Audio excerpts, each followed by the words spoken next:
Good evening, ladies and gentlemen. Welcome to the UTT Thought Leadership Series.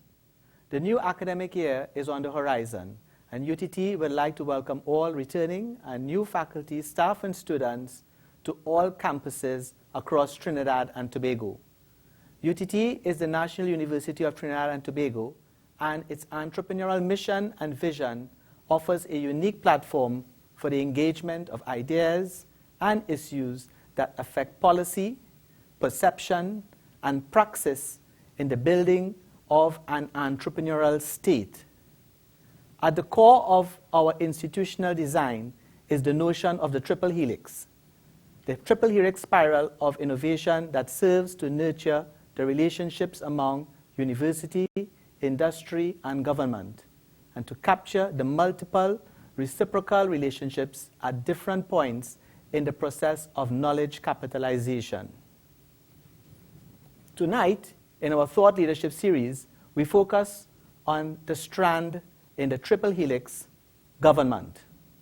The intention is to open the academic year by engaging leading minds on topical issues.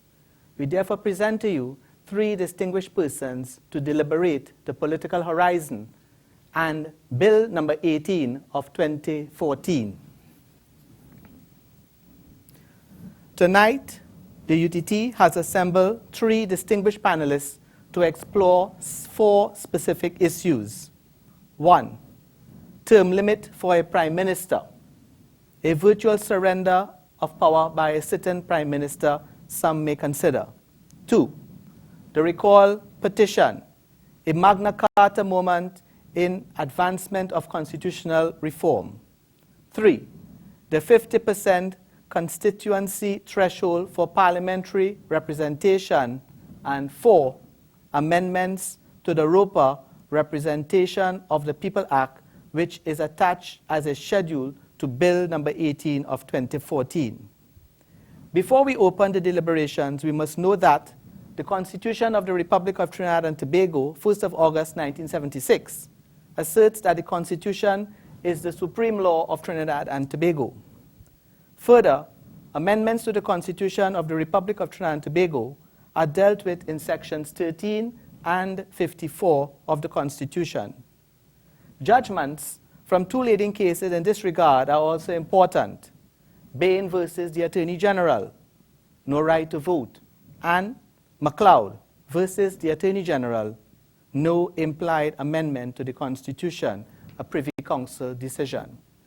Tonight, I would like to introduce to you the members of our distinguished panel. Dr. Indira Rampersad. Dr. Indira Rampersad holds a Bachelor of Arts in Language and Literature, a Diploma in International Relations, a Certificate in Translation from Spanish to English, a Master of Philosophy in Latin American Literature, a Master of Philosophy in International Relations, and a PhD in Political Science, and an LLB from the University of London. Dr. Rampersad has been awarded 2 Fulbright scholarships for study in the United States, one at the Southern Illinois University, Carbondale, Illinois, to explore the American political system, the other to undertake a PhD in political science at the University of Florida, Gainesville, where she majored in international relations and minored in public policy. Her doctoral dissertation focused on American foreign policy to Cuba, on which she has published and presented at many international academic and non-academic forums. Mr. Nigel Henry.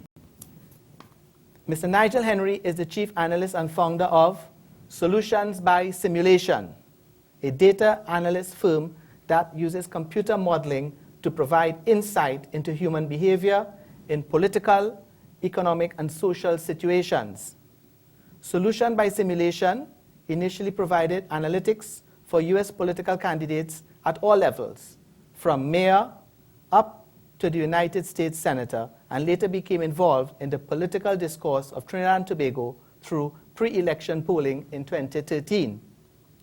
Solution by Simulation polling has been consistently accurate and is best known for producing the only published poll to forecast the 12-0 victory of the PNM in the 2013 THA elections.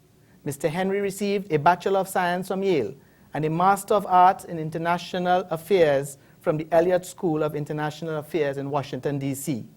He was recruited as lead analyst for Barack Obama for America's efforts in Florida, North Carolina, and Virginia in 2008. Among the political campaigns that he worked on were runoff election campaigns in Boston, Massachusetts, Manchester, New Hampshire, and Atlanta, Georgia in the United States. Next, we have Mr. Peter Wickham.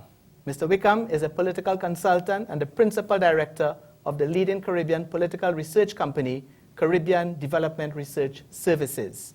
This organization conducts political polls and research and has worked with several major political parties and governments throughout the Caribbean. In his personal capacity, Mr. Wickham has served as the consultant to organizations such as CPDC, UNICEF, the ILO, OAS, TIDCO, and BPTT. He was lead author of the monograph entitled Elements of Regional Integration, The Way Forward, Ian Randall, 1998, and has contributed to other books and selected Caribbean journals. Ladies and gentlemen, welcome to the UTT series on critical thought. I will now ask Dr. Indira Rampasad to make a contribution of about 10 minutes on the present bill. Thank you, Dr. Ali. I decided to name my presentation Dispelling Myths, Perceptions and Misperceptions of the 2014 Constitutional Amendment Bill. As we know, and by now I think the population is quite aware, that 3 reform provisions have been proposed by the government of the Republic of Trinidad and Tobago for the 2014 Constitutional Reform Bill, and these are 1, term limit for prime ministers, 2, the right of recall for MPs, and 3, runoff elections.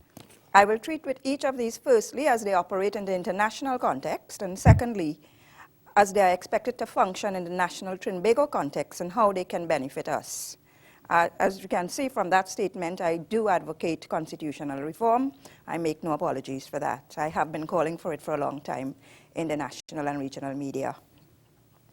The term limit for prime ministers is a very popular phenomenon internationally. And let's look at some statistics by continent. In Africa, there are 34 states with term limits, 32 with 2 term limits. Asia, 21 states with term limits, 15 with 2 term limits. Europe, 28 states with term limits, all of them with 2 term limits. Oceania, 9 states with term limits, 9 out of 10, Australia accepted, 7 with 2 term limits. In the Americas, and that's North and Central and South America, 16 states with term limits, 10 with 2 term limits. So that amounts to a total of 108 states with term limits, 92 of them with 2 term limits. And why term limits? How can one justify the term limit? What are the advantages and merits of a term limit? Well, and we have had the experience in Trinidad that leaders over time tend to develop hubris and arrogance. Some become drunk and intoxicated with power as they enter their 3rd term. Some even become delusional to the point where the population starts describing them as mad after 2 terms. A leader can begin seeing the office of the prime minister as his home. In the case of a presidential system, he can become a resident president, as they say. As a term develops, a love affair with power in the PM's residence, thinking of it as a family home and regarding the whole country as family property can result. Some writers claim that this is what happened to Franklin D. Roosevelt as he sought a 4th term in office, so much so that he didn't even seem to pay attention to who was going to be his vice president. And when Truman was chosen, Roosevelt failed to include him in any discussion of the major issues with which the president was grappling. Leaders delude themselves into thinking that they have become indispensable to the well-being of the nation.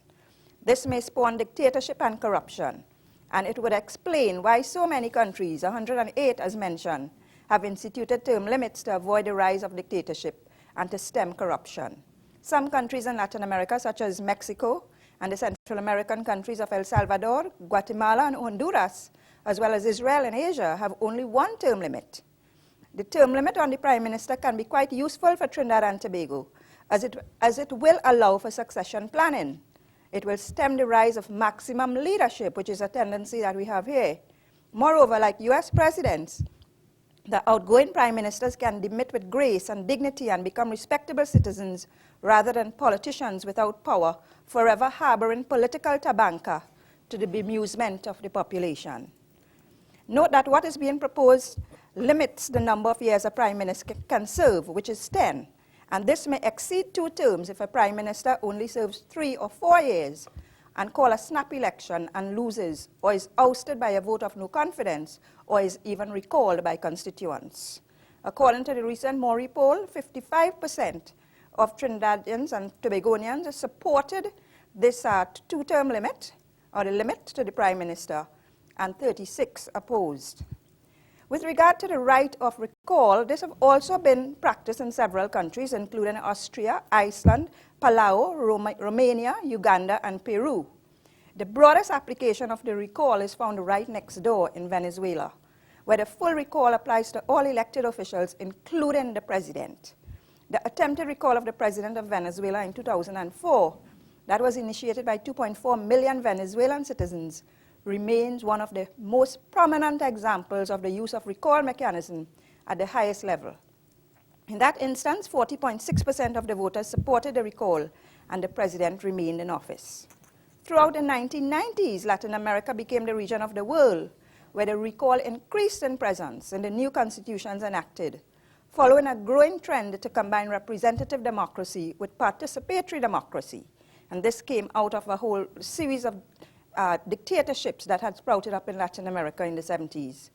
Some of these new constitutions have included the recall mostly for local and regional authorities, and commonly less for national elected officials. The US Constitution has no provision for recall of members of Congress, but the public has been clamoring for it. There are more than 16,000 letters have been sent to the White House on this issue. Note, however, that voters in 19 states can recall elected officials at the state level, and these include Alaska, Arizona, California, Colorado, Georgia, Idaho, Illinois, Kansas, etc. In India, the citizenry of Pune has been deeply disappointed with one MP, Suresh Kalmari, because he had been arrested on charges of corruption. India does not have that provision for right of recall either, but the citizens of India and those constituents are clamoring for right of recall, which is not part of their constitution. Can the Prime Minister of Trinidad and Tobago be recalled? She's a member of Parliament. Yes, because she's a member of Parliament, if she is recalled, a new Prime Minister will have to be selected, because the Prime Minister of a country has to be an MP by the party and officially appointed by the President. The question then is, if 2/3 of the electors reject an MP, which is in the proposed bill, why should he or she stay in office? Certainly it is a formula for MPs to develop sustainable relationships with constituents and to deliver to those who he or she represents. So the justification for this recall is simple. In Trinidad, members of the public, that is the constituents, have repeatedly complained about lack of performance, lack of delivery, and incompetence of their MPs. Year in, year out, we hear cries of bad roads, potholes, no water, electricity, drains, school bridges, and the popular adage, they only visit around election time when they want votes. Moreover, if the MP is recalled, he will lose his ministerial portfolio as well. That has been proposed in this bill. And once recalled, the member's ministerial portfolio will also be revoked. So this recall bill will remove incompetence and enforce accountability on public representatives. It will discourage corruption. It will change the very mindset of the politician by insisting that MPs be answerable to the people, thereby generating greater people's participation in governance. However, the recall of an MP should not be for the sake of spite or punishment, which I think is the fear generated and what we're hearing from the dissenters.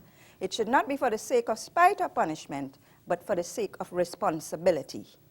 The Mori poll, again, in the Mori poll, 70% of respondents supported the right of recall, 22 opposed.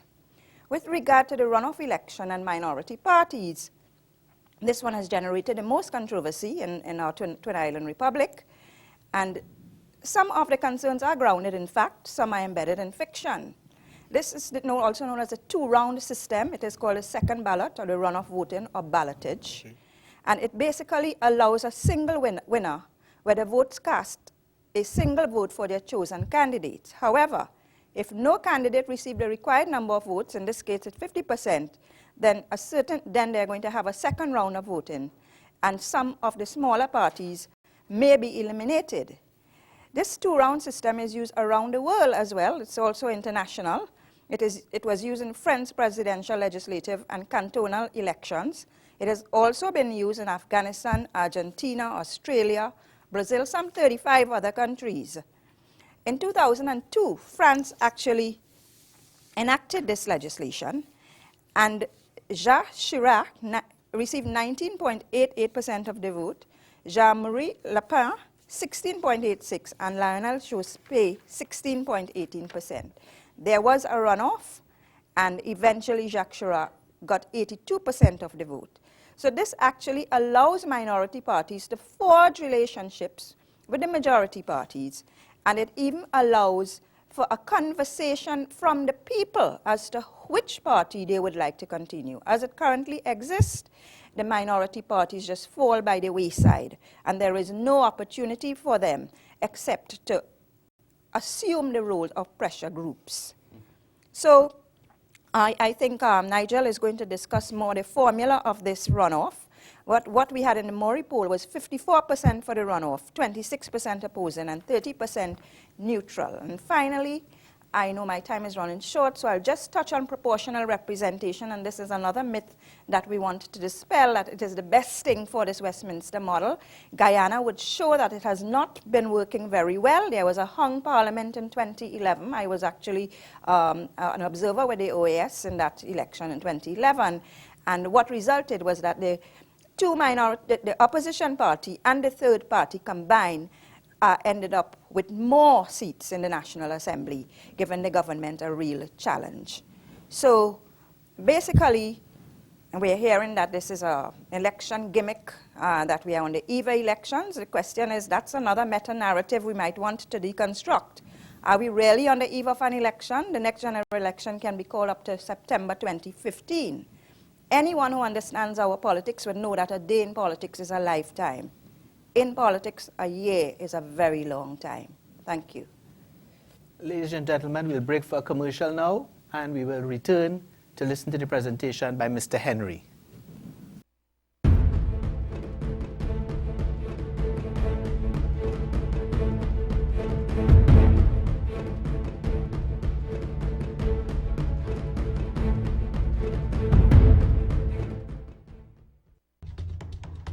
Agriculture and science. Do what comes naturally. Plant the seeds of your future. UTT. www.u.tt. Engineering. Make your own mark and create the blueprint for life. UTT. www.u.tt. Fashion. Life is what you make it. Be a cut above the rest. UTT. www.u.tt. Maritime. Follow your dreams and navigate the tide of your success. UTT. www.u.tt. Sports. Get ahead of the game and dominate the playing field. UTT. www.u.tt.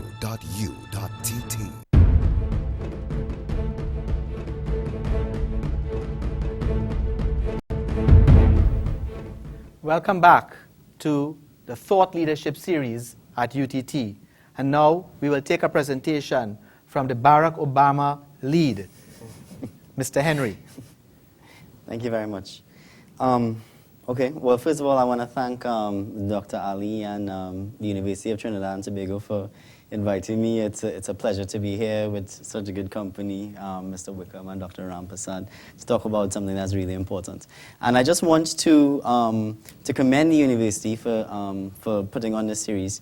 I think it's very important for us as a nation to allow academic thought to be part of our conversation. So much of our conversation is centered around what the politicians are saying, what the newspaper columnists are saying, and so on, which is very important. But how much more would the society benefit when, if a proposal is put forward, we're able to look at historical academic work that has been done. You know, it's good that we have people like Mr. Wickham and Dr. Ramprasad and myself here, but how much better would it have been if we can go back in the journals and look at, let's say, some of Dr. Ramprasad's students, papers that they would have published about alternative vote and single transferable vote and the two-round system and which one is best for ours. Here we are, and the conversation is, you know, is it a ploy to steal the elections and that kind of thing? So I want to talk a little bit about separating the policies and looking at the policies from the politics of the day. And so, for example, if one looked at the Section 34, which both the government and the opposition very hurriedly repealed unanimously, yet among the independent senators, you had a split within the independent senators, with 5 of the independent senators, Senators Batiste McKnight, Senator Prescott, Senator Balgobin, Senator Armstrong, then Senator Bernard, and for a while also Senator Drayton, who were opposed to the repeal.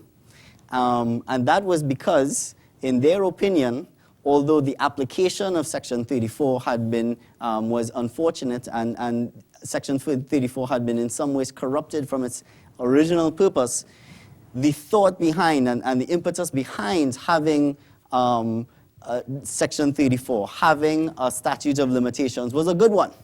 And similarly, I want to encourage those who are listening and students in the university and so on to be able to be that independent-minded, to be able to rise above whatever is the politics of the day and think about, well, what's better in the long term.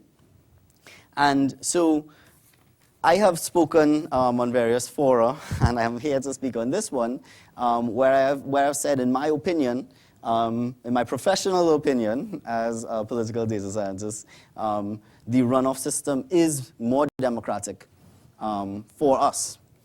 That is a different position. That's a different question as to whether I support the bill or not. So let me talk a little bit about that, and then we can talk about the second issue. The runoff system, or the two-round system, allows us to be able to register a more nuanced view. So if, for example, I don't like either of the major two parties. I don't like Party A or Party B. I like Party C. This allows me to register my vote for Party C without unwittingly give the election over to the front runner, let's say in this case Party A. Whereas I may have preferred Party B over Party A. So with the runoff system, and I'm jumping to the runoff system because this is the one, as Dr. Ramprasad has said, is the most controversial of the 3 measures. The other 2, the Maori poll has shown that there's a majority of support. So I'm coming back to the runoff system. In this runoff system, it allows us to register this nuanced position. Now, a lot of people in the public discourse have queried whether or not there is such a nuanced position. How could someone, and why would somebody want to vote for Party B when they just rejected both Party A and Party B 2 weeks ago? Well, as a pollster, it's my business to go around asking people, well, what are their views? And maybe Dr. Wickham could say whether this is something that he has found in other Caribbean nations that he's worked in. What I found is, yes, in fact, in recent polls, persons who support the third party, the most dominant third party of recent times was the ILP, actually did have a second choice.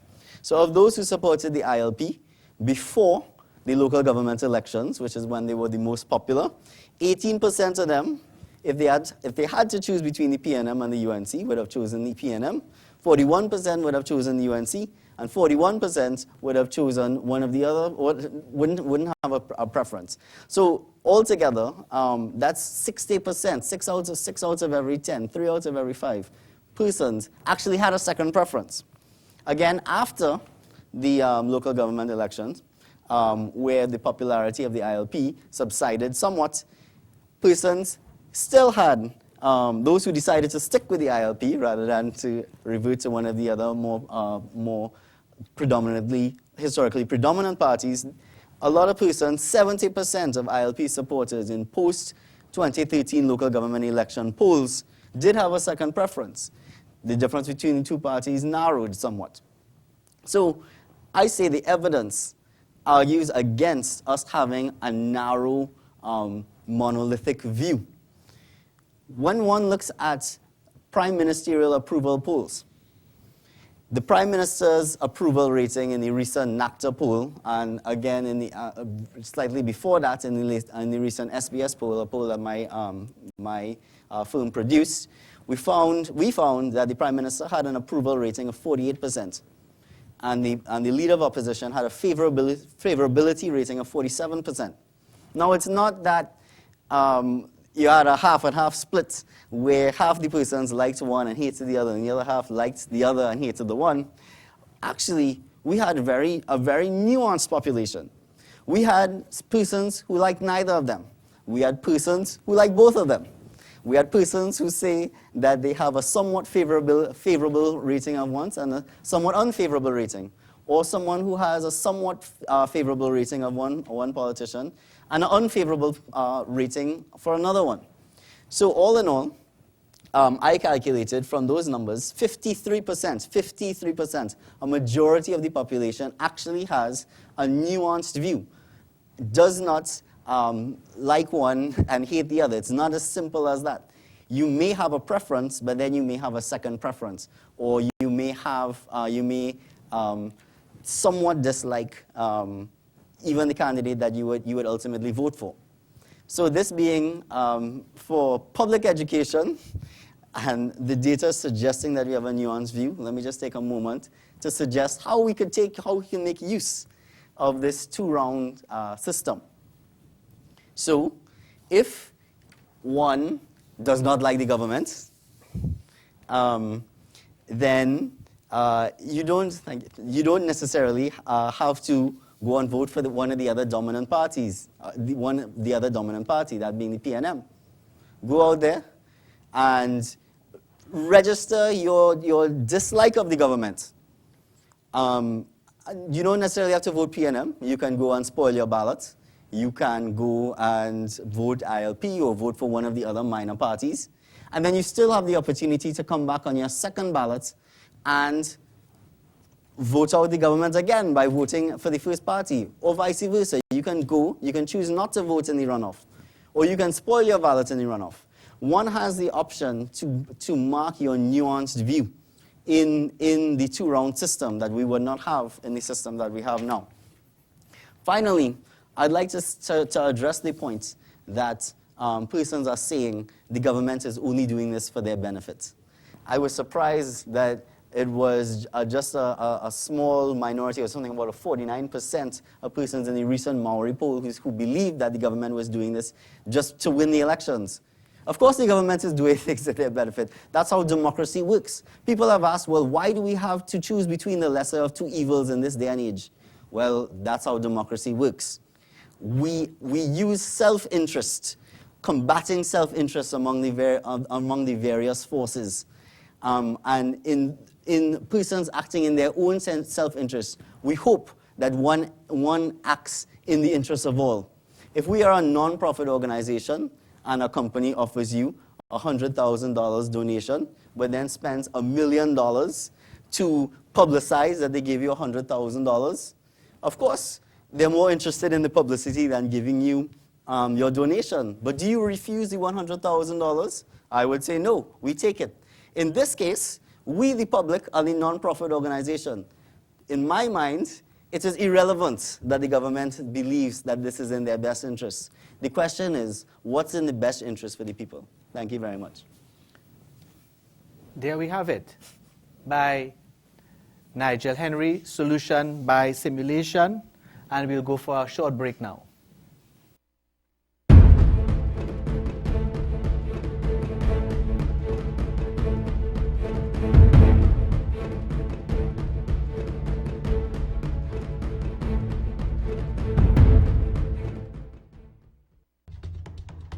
Agriculture and science.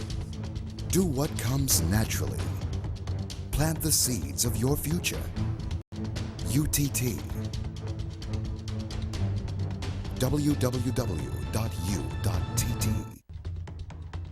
Engineering. Make your own mark and create the blueprint for life. UTT. www.u.tt. Fashion. Life is what you make it. Be a cut above the rest. UTT. www.u.tt. Maritime. Follow your dreams and navigate the tide of your success. UTT. www.u.tt. Sports. Get ahead of the game and dominate the playing field. UTT. www.u.tt.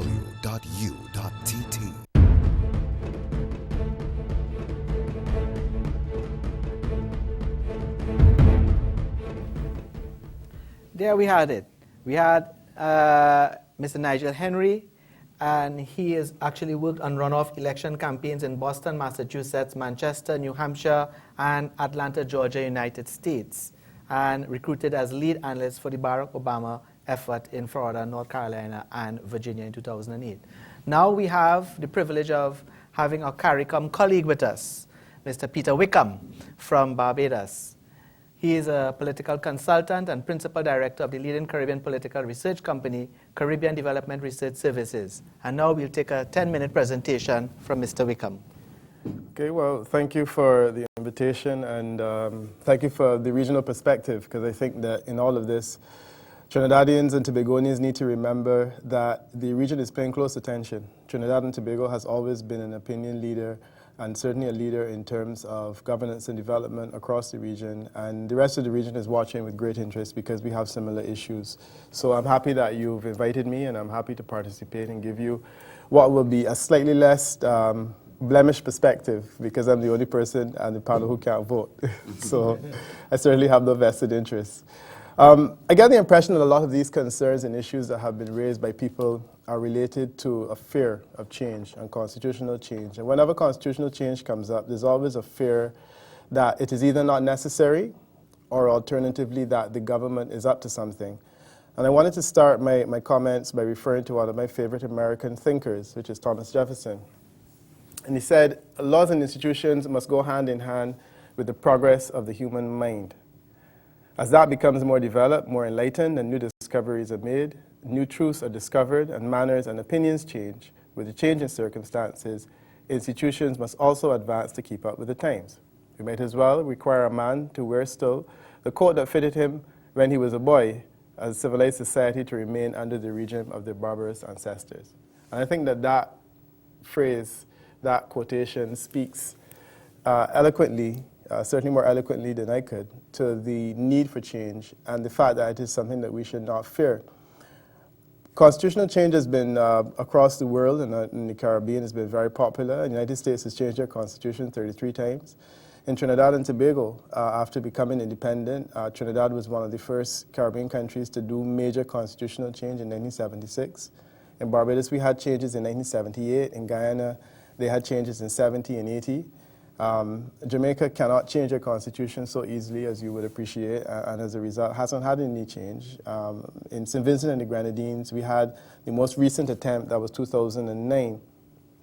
So the idea of change is something that's not unusual, and before you, you have changes that achieve or are attempting to achieve 4 key provisions, which is to limit the Prime Minister to 2 terms, to introduce a fixed date for elections, to introduce a runoff provision, and also to introduce a provision for recall. I think that the most significant for me, certainly, and I would think the most significant for Trinidadians and Tobagonians, is the limit for the Prime Minister of 2 terms, and also the fact that in Trinidad and Tobago also there's a proposal to introduce a fixed date for elections. And I think that those 2 are significant. The other significant thing about it is that the provisions are, 2 of them limit the power of the Prime Minister, and I think that the other 2 empower people. This is significant when I consider what you're doing now in Trinidad and Tobago compared to what happened in several other Caribbean islands, and certainly the previous constitutional change that, in my opinion, had less to do with limiting the power of the Prime Minister and empowering people, and more to do with making the system function better in the interest of some objective. So in Trinidad and Tobago, you had a republic. The republic was created.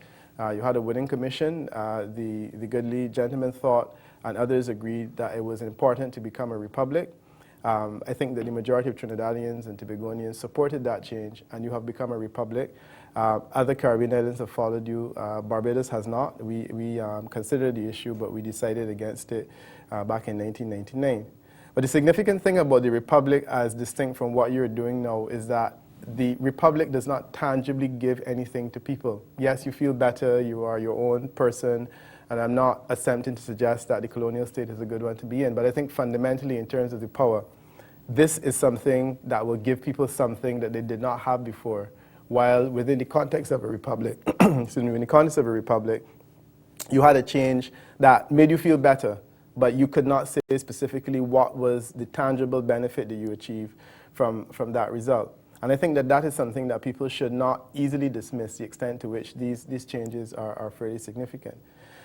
The other thing that I find amazing about it is you basically have in Trinidad and Tobago a sitting Prime Minister who is agreeing to unilaterally surrender 2 of her most significant powers, which is the power to call an election at a point in time that she thinks is right, and essentially change the life of all of her MPs who may or may not win this seat.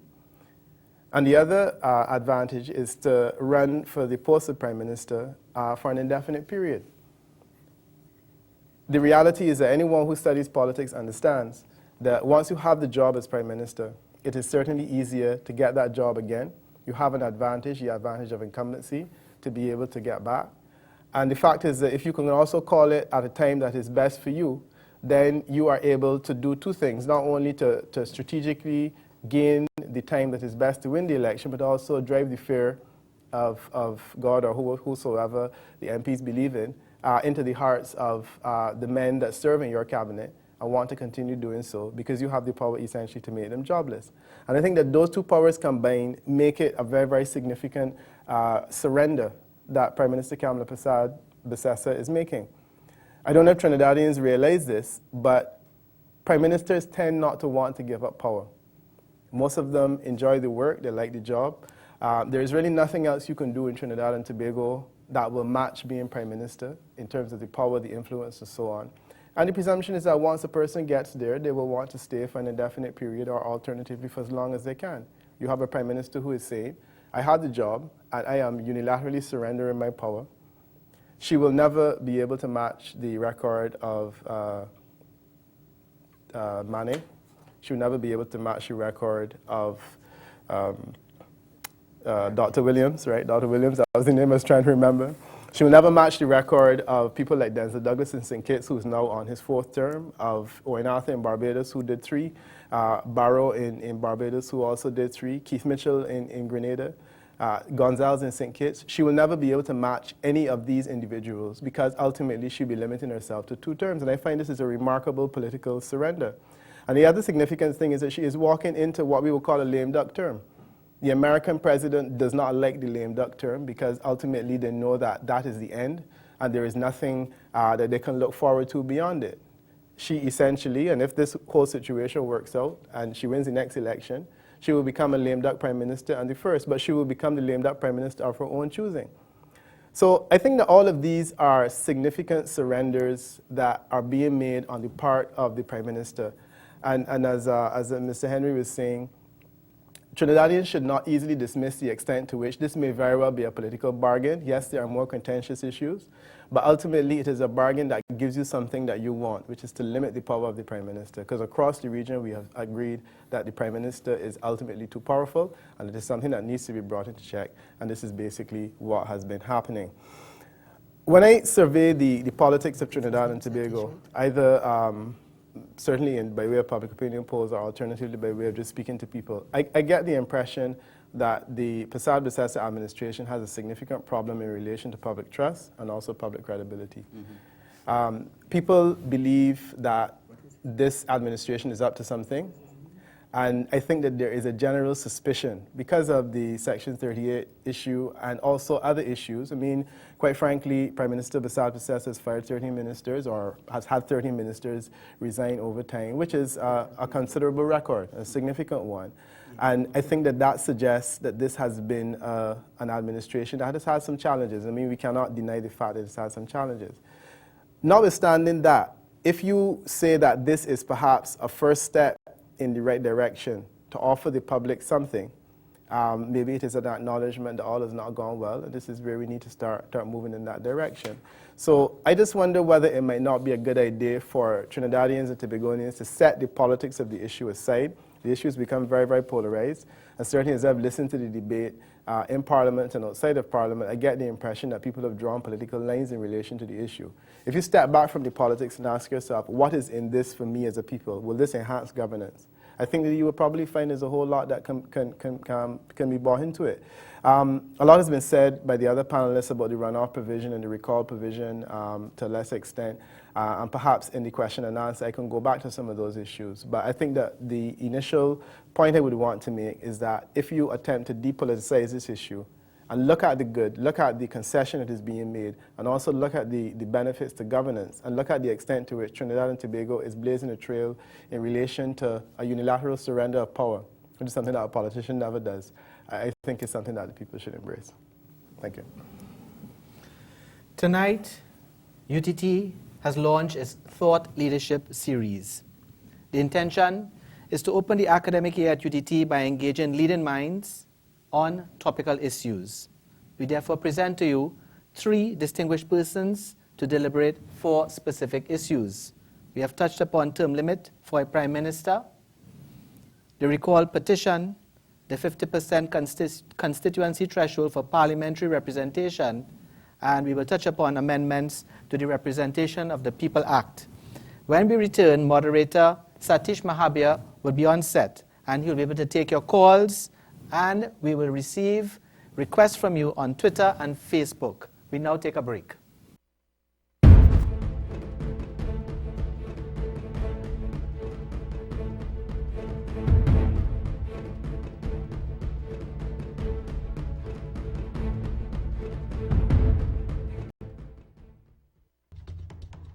Agriculture and science. Do what comes naturally. Plant the seeds of your future. UTT. www.u.tt. Fashion. Life is what you make it. Be a cut above the rest. UTT. www.u.tt. Engineering.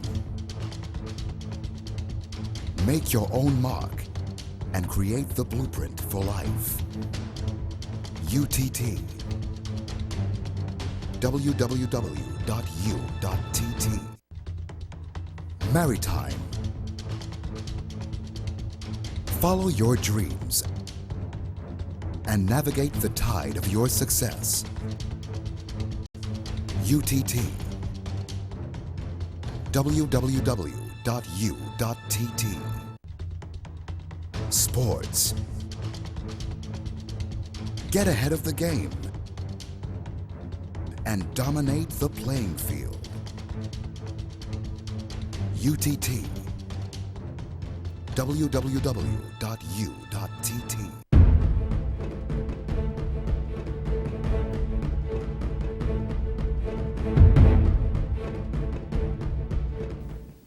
Good evening and welcome back to the UTT's Thought Leadership Program, the first chapter, Constitutional Reform. I'm Satesh Mahabir. I'll be guiding you through this segment of our program where we'll be speaking to our moderators whom you've already met. You've heard their position on constitutional reform, the amendments, and we'll be dealing with some of the debatable topics. I don't want to use the word controversial topics, but we can't get away from them. And of course, later on in this segment, we'll be taking some of your calls to get you, our viewers, involved in this process. And you've met our panelists already. That's Mr. Peter Wickham, Director of Cadres, and Mr. Nigel Henry, Lead Analyst at Solution by Simulation, and Dr. Indira Rampasad, former member of the Equal Opportunities Commission. So in this segment, we want to look at some of the more debatable topics. Runoff, of course, we know, is the controversial aspect of this bill, and that is what has generated the majority of the debate. One of the arguments that has been put forward is the runoff system would lead to the death of third parties. Dr. Rampasad, what's your view? Well, I did deal with it. And what happens in the current system, what obtained in the current system is that we have, well, two predominant third parties currently. We have the COP, Congress of the People, and the ILP, Independent Liberal Party. And what has happened in the last election, what you notice is that they just fall by the wayside in any case, unless they form a coalition with the ruling government or some kind of pre-election accommodation, which is what the COP did. But what had happened in 2007 when the COP got 148,000 votes, but no seats, and therefore did not have any representation in the parliament, and therefore no say in governance. That is what currently obtains. Now, in this current system, we have Party A and we have Party B, PNM and UNC. And the third parties, and fourth party, if we want to say that, they have the opportunity to have a second round to negotiate. And this negotiation can take place at two levels. It can take the top-down approach in that the leaders can negotiate with the leaders, which is what they generally do now, but it also adds a dimension, a very significant dimension of people's participation, in that the people are negotiating through whom they choose to vote for in this runoff. So I think it is definitely a plus and a positive, have a positive impact on the system. Mr. Henry. Yeah, I absolutely agree. On the contrary, I wouldn't say that the runoff provision kills third parties. I think, if anything, it strengthens the rights or the opportunity of the supporters of the third parties. And I want to also endorse what Dr. Rampasad said. On the one hand, you have some of the leaders of third parties, the NNV and Mr. Abdullah of the MSJ or so on, and even Mr. Dukaran of the COP, saying that it's going to kill third parties. And what Mr. Abdullah would say is that, well, currently we don't have the political climate and the political atmosphere to make these post-election accommodations, right? I mean, that's what is sometimes said. Mr. Dukaran said we're going to move from a situation of coalition, move to a position of coalition within parties as opposed to a coalition across parties. Correct, thank you. And really what that translates to is basically the leaders are saying that they don't have the confidence that they're able to make these deals with the other leaders of the major parties. But whether or not that's true, and it's for them to prove that's true or not and use the runoff system to their advantage, what is true and what cannot be debated is that the supporters of the third parties now have another chance after the first round to come and vote for whichever candidate or party has a position that's closer to their view. Mr. Wickham, your view. Well, my perspective is slightly different because I find it interesting when I hear talk about the death of the third parties. There's no third party in the Caribbean that has ever done well. I mean, let's be realistic. The COP has done reasonably well, or has done as well as any third party has, largely because of an accommodation with the UNC. But left to its own devices, the COP would have done as well as this election as it did in 2007. Right. The significant thing, the significant thing about the runoff provision is that it stops third parties from being troublesome. And I think that what Trinidadians, precisely what Trinidadians should be concerned about is the extent to which a third party may not itself be able to win, but it may also present another party from doing well. And I think that that's what the runoff provision, if anything, helps to ensure that it does not allow a third party to become troublesome. The reality, however, is that the way out for the third party is by way of accommodation and political associations with other parties, and I think that's still very much the case even if the runoff is introduced. We need to move on to another topic, but just quickly, some people have suggested much of the opposition that we've seen to the runoff is hinged on self-preservation, not necessarily what is best for the nation. A quick response. Yeah, I think we need to see this beyond party politics. We need to look at policy, and we need to look beyond the 2015. This is a measure that is going to survive all of us. You know, and we have to look at what is best for the country in the long run, rather than beyond just 2015. Mr. Henry. Yeah, I think I spoke quite extensively about that.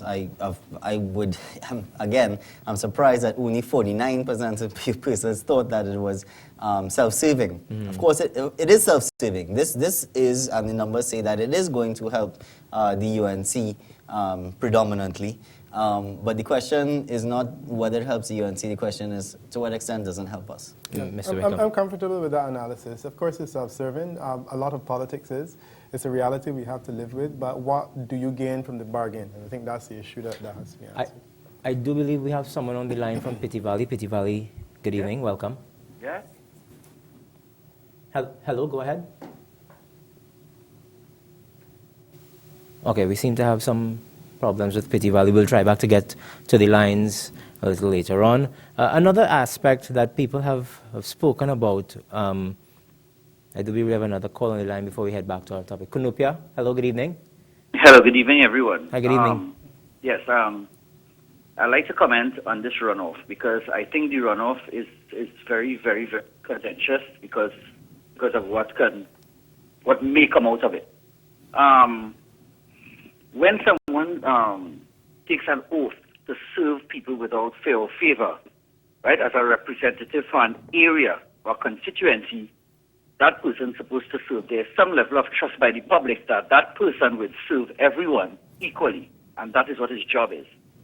Now, with this runoff, who is to say if that person who eventually gets the second chance to serve, the second opportunity, because originally they had lost from the first vote. Who is to say if this person would be more honorable because of that? That is number one. Number two, there is too much space for wheeling and dealing. Too much space, right, for wheeling and dealing. And we have seen in Trinidad and Tobago over the last 4 years. Now, some people are speaking about coalition politics, but we have seen the collapse of coalition politics because one party that they want to call the dominant party. Now, I can understand if you have a coalition, how this thing about dominance through numbers could be valid. Because the coalition is supposed to be a group of minds coming together to serve the people of this republic. So when you have one party saying, well, okay, we have X amount of votes, we have X amount of votes, right, in numbers, so then we have the power to make certain decisions, right? What you will have, just as what took place in the People's Partnership, what you would have is disenchantment. People would break away from it, and we have seen that, right? So, Pity Valley, thank you so much for your call tonight. Let's see if we have another call on the line. Bamboo, we ask our callers to try to make it brief so that we can get as many in as possible. Thank you so much. Bamboo, good evening. Good evening to everyone. Yes, good evening to everyone. Good evening to you. Go right ahead. Yes. Now, I'm all for constitutional reform. Like many citizens in this country, you see the run of ballot. I still have a problem with that. I think I do not know if that is the only formula for the system that wants to be proposed. However, the 2 terms of Prime Minister, I also do have a problem with that, but it really wouldn't make a difference to me. I'll tell you why. Since 1981, no Prime Minister in this country served a full 2 terms. The closest someone reached was Mr. Manin, and that was cut short by, I think 2 years. The way this government is going, it seems that it's just heading for another 5 years. So really and truly, it will make a difference for me. As for the run of ballot, what I see, while the government is for and the opposition is against, I don't think it is healthy for this country. I will tell you why. Let's say the People's Partnership wins 21 seats and the PNM wins 120 seats. Party politics and party and race politics are still prevalent in this country. And each party will always have constituencies that could have that 10% to trigger a by-election based on party politics. And no one has really spoke on that party politics, how that is going to play out where MPs are concerned.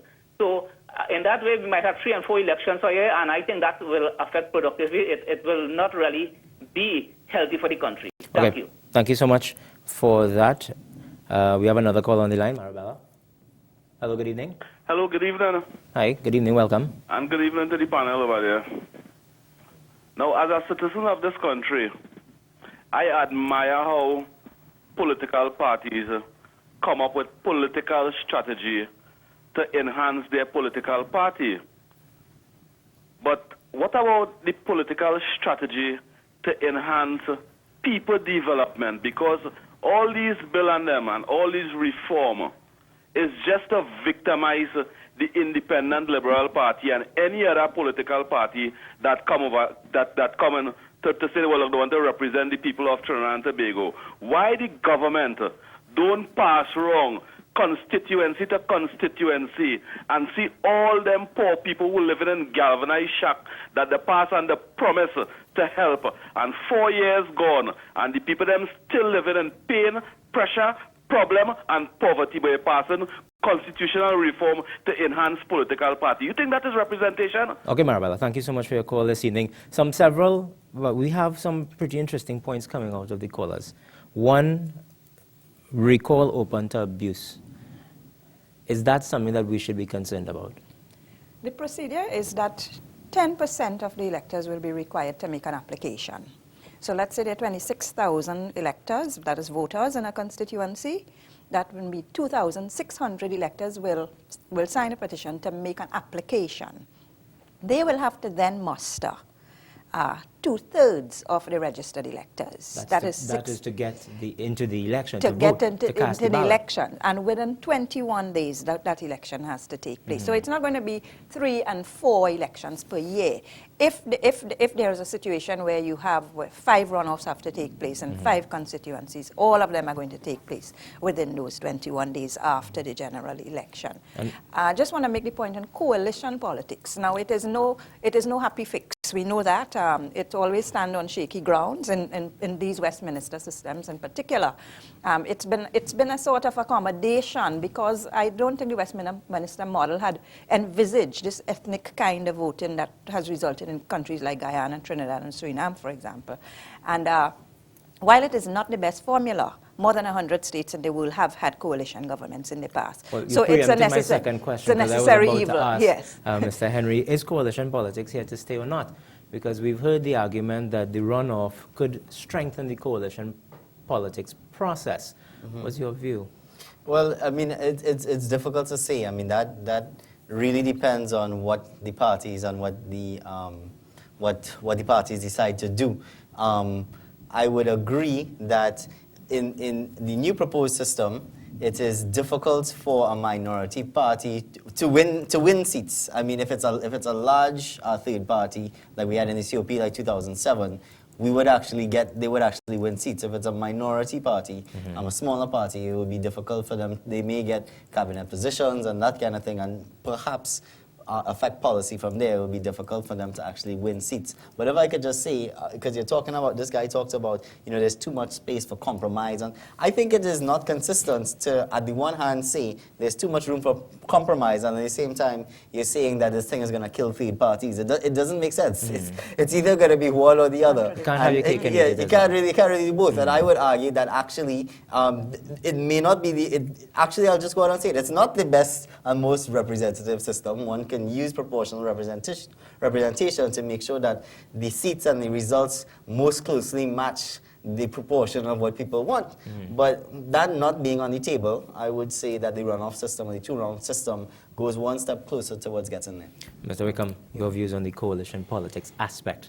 Well, I mean, the threat to split the vote certainly can force a larger party to talk business. And I think that's really what the coalition or the smaller parties are relying on. They're relying on the fact that the threat that they can actually destroy your chances of gaining office, will force you to sit down and talk with them. So, I mean, that is a point that does have some merit. But the flip side of it is what is in the interest of democracy? Should democracy be determined by 20% of the population, or should democracy be determined by 50% of the population of a constituency? And I tend to think that you're safer going with half of the population. I think a person, certainly if you're going to introduce a recall provision, and I like the threshold. I think that it is important that the threshold be high. There are many states that have recall provisions where they have not been utilized very frequently, and the reason is that the threshold is very high. So you set it that way. But the point is that to have that, you also need to ensure that a person does not get into Parliament unless they at least have 50% and perhaps even 50% plus one of the total votes cast, because that way it makes the system too vulnerable to abuse. Thank you so much. We'll take some messages and we'll be right back. Stay with us. This is the UTT's Thought Leadership Program, the first chapter, Constitutional Reform. Stay with us.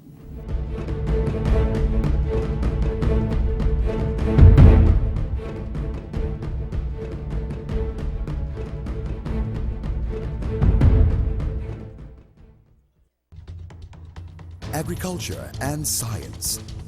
Do what comes naturally. Plant the seeds of your future. UTT. www.u.tt. Engineering. Make your own mark and create the blueprint for life. UTT. www.u.tt. Fashion. Life is what you make it. Be a cut above the rest. UTT, www.u.tt. Maritime. Follow your dreams and navigate the tide of your success. UTT. www.u.tt. Sports. Get ahead of the game and dominate the playing field. UTT. www.u.tt.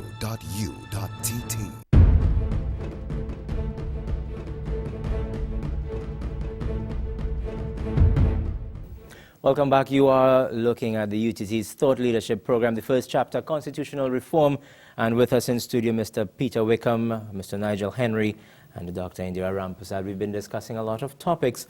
Before we went to the break, we discussed recall, runoff, coalition politics, and so on. A general question to the three of you. Is this good constitutional change as being proposed? Let's take the politics out of it, take the emotion out of it, and get down to whether or not what is being proposed is good for the country moving forward. Dr. Ramprasad. Well, I think my entire argument, when I broke it down into the three reform proposals, showed the benefits for the country and not for a party. I mean, we have to keep in mind this transcend. This, while we can always engage it in party politics, and nothing is, separate from politics in Trinidad and Tobago, I certainly think that these measures are one way forward towards constitutional reform. This debate's been going on since the 1970s, as Mr. Wickham pointed out. There have been a lot of complaints from several civil society groups. When people are in opposition, they clamor for constitutional reform. When they get into government, they're terrified of it. And we're seeing a government taking the bull by the horns. And I certainly think that these measures are going to bear some positive fruits for the country. The debate has begun, and I am happy about that. Mr. Henry, is this good for the country? Well, you would have heard me say that I think the runoff system is more fair. I didn't comment on the recall system, which we don't have that much time, so I'll just briefly say that I think it is, it's not a bad thing, but I don't think it's necessarily going to be too helpful, because I think the 10% is too low. I actually disagree with the call. I don't think you're going to get 4 elections. I think you're going to get the majority, if not all the seats meeting that 10% mark. We'll see how that goes, whereas the 66 the 2/3 of registered voters, it's way too high, and it makes the law not usable. The term limits is not a bad thing. The interesting thing is that someone can, the Prime Minister can then remove that provision by simple majority. So you might have a situation like Venezuela where you put 2 terms and then you remove it, so it's like, okay, well, let's change it to 3, and then you get 3 terms and so on. So it probably is good, but you know, there's the limitation there. I would say a better way to do it would to have state-funded, a state-funded primary election in which we could have large population, so that supporters of the party can then choose, therefore, who they think should lead the party and therefore should be the Prime Minister. And before we head back to the phones, Mr. Wickham, your view, is this good constitutional change? Yeah, I think it's good. I think it is great constitutional change, and I think the discussion is provoking here in Trinidad and Tobago and across the region is great.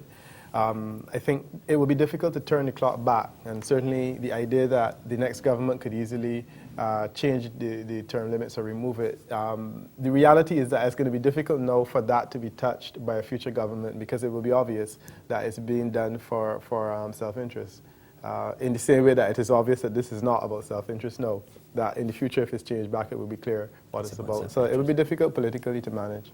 Interesting. We have a call on the line. Pleasantville, hello, welcome. Hi, hello, yeah, good day. Good day. Listen, you know, what is good for a country today might not be good for them 5 years from now. This runoff is linked to the recall, because that, you know, it's easy for a sitting government to make any MP look bad in his constituency by not giving him the funding, by not doing what he's requesting. So the recall comes very simple. And this it should be one man, one vote. Why do this now? Why have one man, 2 votes? I mean, clearly the UNC, the ILP, and the COP, they're all, it's everyone against, let's face it, the PNM. I mean, we don't want to talk about it. So you have a chance of saying that they're all formed from one party, split and made several parties. Of course, the vote is going to be split. But then you have where they're all against the PNM, so that you find with the second round, they're going to be voting against the PNM. And that is where, this is where, like, why do it now? Why this wasn't done earlier in this partnership? Okay, let me ask you a question. So is your opposition in the interest that this is not in the best interest of the PNM? It is not in the best interest of the, definitely it is not. Not So necessarily not in saying the that best I'm interest of the PNM, country. But it is not, and that is where the crux of the matter is. And let's face it. Okay, So, thank you so much for your call. I do believe we have someone else on the line. Hello, good evening, welcome. Oh, we don't seem to have missed that person. Once again, back to the topic. Self-preservation. Just a comment on what the caller just said. I don't think the ILP and the UNC are good friends right now. I mean, I think they're worse enemies. I can very well see the ILP supporting the PNM and its supporters supporting the PNM in the second round. The COP, I mean, there are factions in there. It's quite divided who may not even support the government. There are members who did not support the bill. So we can also see that happening within the COP. So just to discount or, to respond to what the caller said. We have another call on the line, I believe it's Kokorit. Kokorit, hello, good evening, welcome. Yeah, good evening. Good evening to you. Good evening. I have a problem with the government and those who are referring to these bits of legislation as constitutional reform. In fact, it is not constitutional reform. It is geared, it is political trickery, it is political smartmanism intended to seek a political outcome and not really to reform the Constitution. I am one of those who had always been in favor of recall. But you cannot institute recall and make it impossible to recall and tell me that I am, as a layman, that I stupid. A constituency with 27,000, electorate of 27,000, needs 2,700 in order to trigger the recall. Okay, but you need 18,000 people to vote in that election, otherwise the recall fails. If 17,500 say recall and 300 say no recall, then it's no recall because you didn't meet the 18,000 threshold, so the recall fails. That is gamesmanship on the part of the government. And people who refer to this and we have some so-called university people referring to what is taking place here as triggering electoral reform. Why the government didn't embark on the referendum, that aspect that people call for in the constitutional debates that took place? Something is really, really wrong here, and it is really a political gamesmanship intended to create a political outcome rather than to genuinely reform our constitution. Okay. I don't even want to talk. Thank you so much, Kokreed, for your thoughts. This is the UTT's Thought Leadership Program, the first chapter, speaking on constitutional reform. Some messages, and we'll be right back. Stay with us.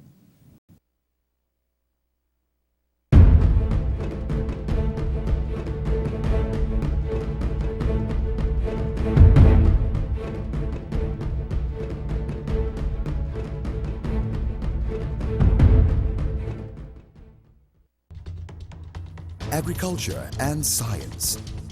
Do what comes naturally. Plant the seeds of your future. UTT. www.u.tt. Engineering. Make your own mark and create the blueprint for life. UTT. www.u.tt. Fashion. Life is what you make it. Be a cut above the rest. UTT. www.u.tt. Maritime. Follow your dreams and navigate the tide of your success. UTT. www.u.tt. Sports. Get ahead of the game and dominate the playing field. UTT. www.u.tt.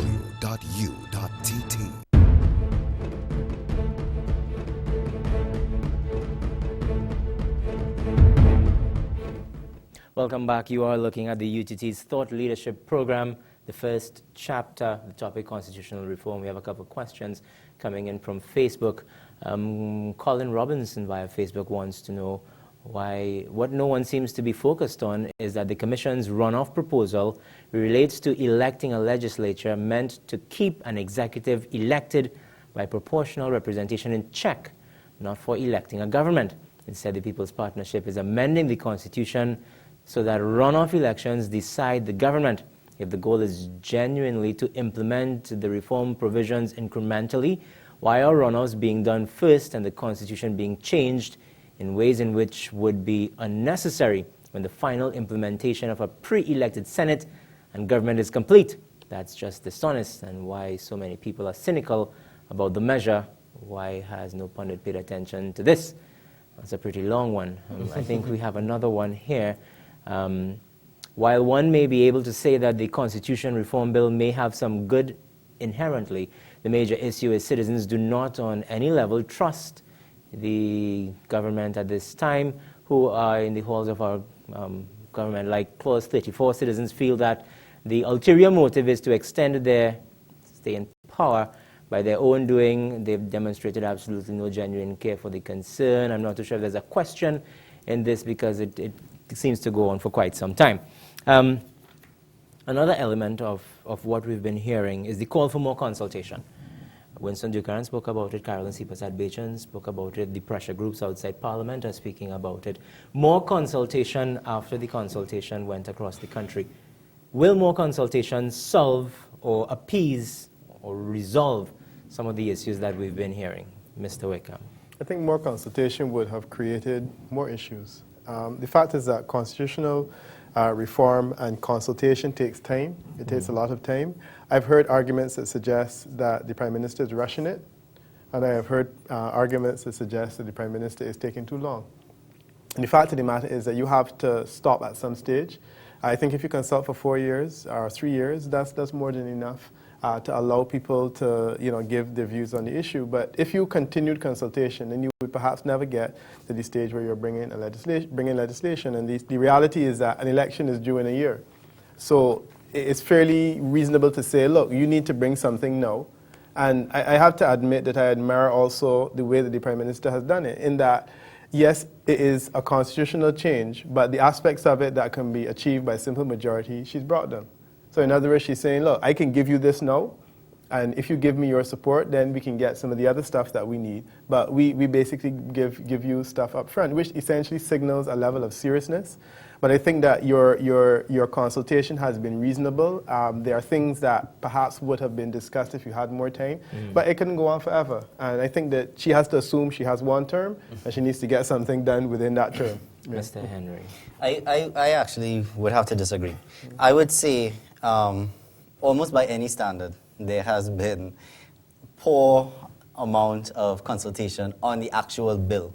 Yes, it took 3 years of consultations to get to the point of presenting a bill before Parliament. But to present or to announce an intention to have a bill before Parliament and then to allow 1 week to have feedback and 1 day of debate in the House, I would say by any standards, it really does not make sense to have 3 weeks of consultation before you have the draft and 1 week after. And I would even go, somebody spoke about having a referendum. I would say, yes, it is true. A majority of persons that we chose to represent us have decided to change the way that we are going to elect people in the future. It happens to be that I think that way that they chose is more fair.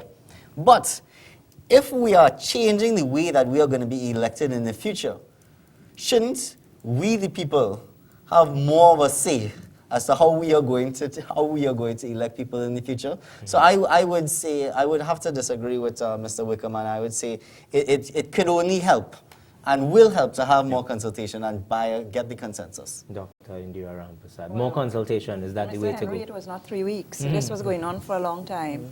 And they went around the country. I think there were 14 in Trinidad and 3 in Tobago.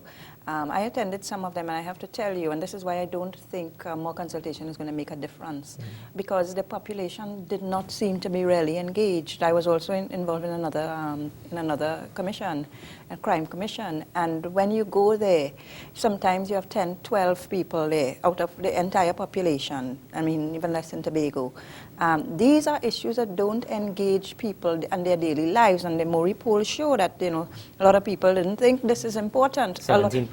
A lot of them don't know what it is. I mean, those who were protesting in front of Parliament in their red and their yellow T-shirts, you ask them, what are you here for and what do you think of the bill, and they don't know what the bill is about. But as a citizenry, are we generally that aware or that informed of these major changes? Yeah, but we're generally not engaged in depth. We are engaged at a superficial level. You hear a lot of calls coming in. You hear some intelligent comments as well. But at the same time, if you're rejecting, you're accepting something, and I think you have to look at it in terms of its benefit to the country. You have to understand it thoroughly. And I don't think the consultation pulled out the people. Whose fault is that? They were around the country. The people just didn't come out. We need to wrap very quickly, but I need to get your closing comments as we end this discussion, the first chapter, UTT's Thought Leadership Program, Constitutional Reform. Moving forward, this bill now goes to the upper house. Expectations, quickly. I'm assuming that the bill will pass. Okay. Whether or not the ultimate objective, which is to help the partnership win the next election, will succeed is another matter altogether. But I think even if the bill passes and the election is unsuccessful, nonetheless, the People's Partnership would have made the march and they would have changed Trinidad and Tobago's governance in a way that is I would say, mostly positive. Very quickly, the point, Mr. Henry, that there was never a referendum in 1976. And certainly, most of the constitutional change in the Caribbean has not been preceded by a referendum. So I don't know why it is seen to be that important now.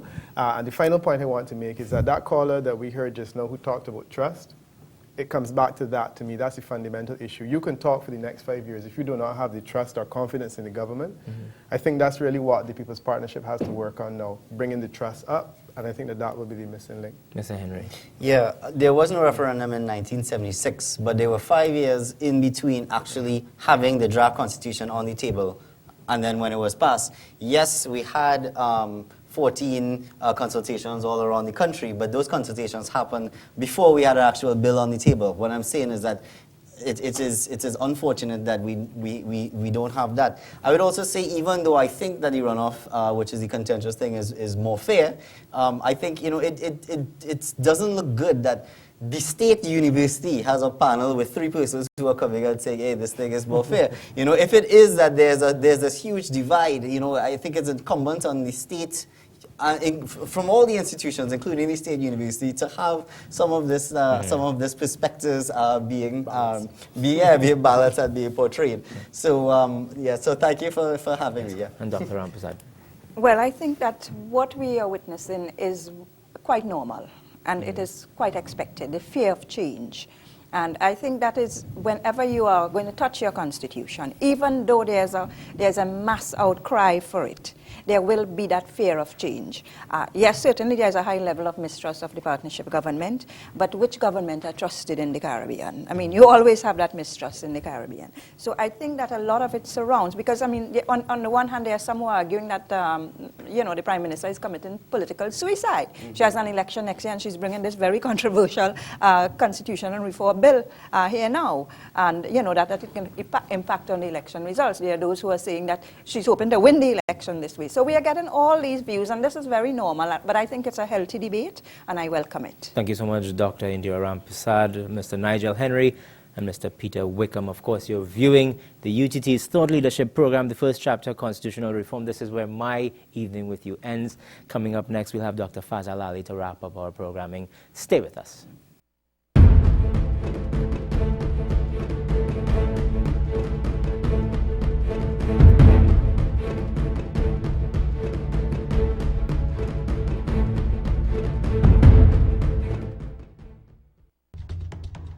Agriculture and science. Do what comes naturally. Plant the seeds of your future. UTT. www.u.tt. Engineering. Make your own mark and create the blueprint for life. UTT. www.u.tt. Fashion. Life is what you make it.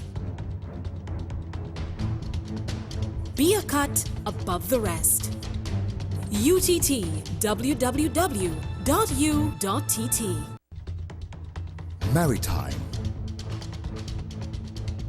Follow your dreams and navigate the tide of your success. UTT. www.u.tt. Sports. Get ahead of the game and dominate the playing field. UTT. www.u.tt.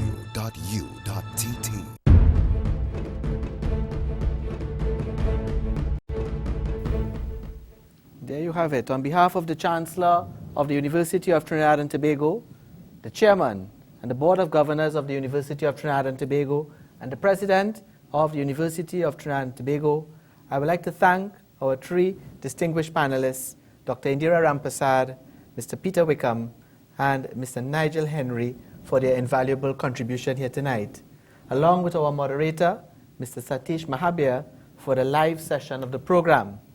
We'd also like to thank the viewing audience and all persons who called in, as well as those who tweeted and those who posted comments and questions on Facebook. Thanks to the production crew here in studio. Thanks to the marketing and communication team of UTT and the staff of UTT on duty this evening to make this event a success. Finally, I would like to remind all returning students to ensure that they are ready for the start of the academic year, and to remind all new students to attend orientation tomorrow as we matriculate our student body into the 2014-15 academic year. And a special reminder to the graduating class of 2014 that they ensure that they have complied with all requirements to graduate in 2014. Ladies and gentlemen, good night, and join us as UTT drives development through its Thought Leadership Series. Good night.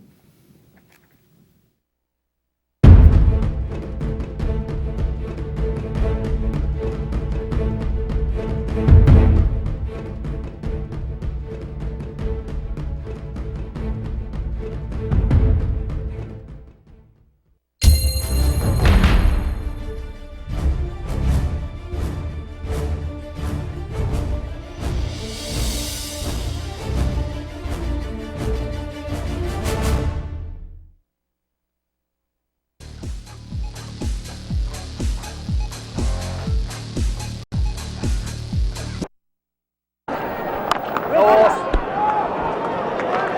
11 runs from that over, 106 for 4.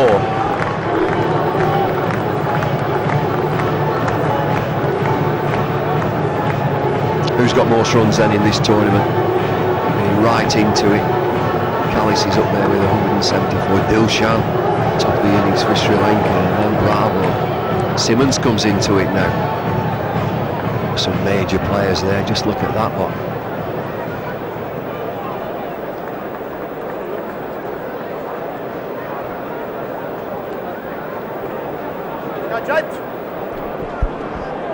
Well, good to see at least a few middle order batsmen in that list. Oh,